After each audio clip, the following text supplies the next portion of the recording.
31 जनवरी तक judicial commission ना बना तो मुज़ाकरात आगे नहीं बढ़ सकेंगे। तहरीक इंसाफ ने अल्टीमेटम दे दिया, कहा तीसरी नशिस्त के लिए हुकूमत तैयारी करके आए। बानी पीटीआई से अडियाला जेल में मुलाकात के बाद पीटीआई मुज़ाकराती कमेटी ने कहा जितनी लचक दिखा सकते थे दिखा दी, बॉल हुकूमत के कोर्ट में है। हुकूमत को 2 मुतालिबात तहरीरी शक्ल में पेश कर दिए गए।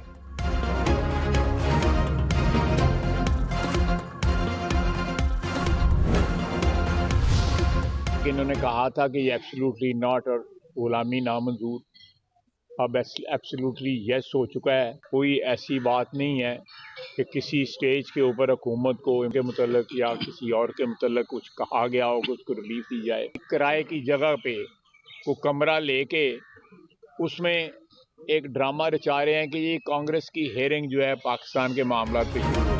वज़ीर दिफा ख्वाजा आसिफ ने कहा एब्सोल्युटली नॉट अब एब्सोल्युटली यस में तब्दील हो चुका है। अमेरिका की जानिब से किसी स्टेज पर भी बानी पीटीआई की रिहाई से मुताल्लिक नहीं कहा गया।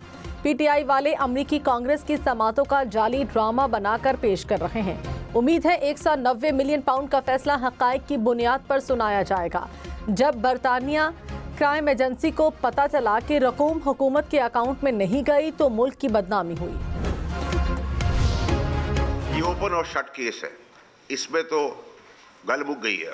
ठीक है जी, आप इसके अंदर कोई दो राय होनी नहीं चाहिए। ये प्रोपेगेंडा जितना भी कर ले, ये केस बनेगा और इसमें खान साहब को सजा होगी। कहाँ मौला जड़ की सियासत कर रहे थे, कहाँ गुंडागर्दी की सियासत कर रहे थे, कहाँ बदमाशी बंदूक की सियासत कर रहे थे। अब आप कशकोल लेके खड़े हो गए हैं कि हम ये चाह रहे हैं। ये फॉर्म 47 की गवर्नमेंट को तो आप मानते ही नहीं थे। आपको एस्टैब्लिशमेंट ने कहा हमारा कोई वास्ता आपसे नहीं है। आप एस्टैब्लिशमेंट भी अच्छी है।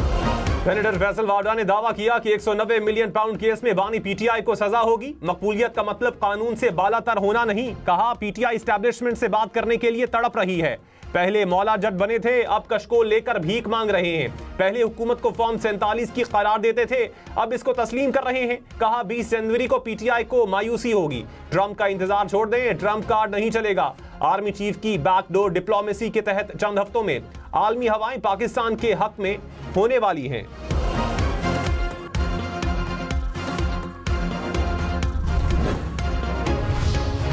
रहनुमा पीटीआई शेख वकास अकरम ने 190 मिलियन पाउंड केस का फैसला कल सुनाने का मुतालबा कर दिया। कहा फैसले में मजीद ताखीर न की जाए।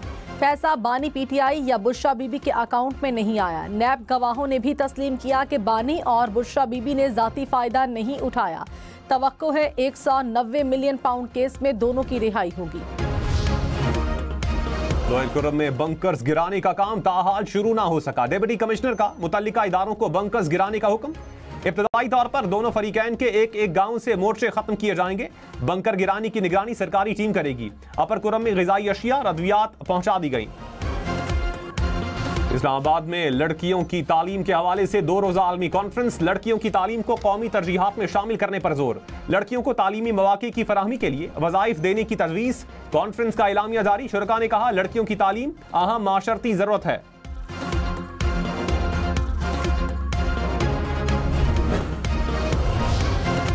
नोबेल इनाम याफ्ता मलाला यूसुफजई ने कहा इसराइल ने गाजा के तालीमी निज़ाम को तबाह कर दिया। गाजा में इंसानी हुकूक की खिलाफ वर्जियों के खिलाफ आवाज़ उठाती रहूंगी। मुस्लिम रहनुमा अफगान हुकूमत की खवातीन की तालीम पर पाबंदियों की मुखालिफत करें।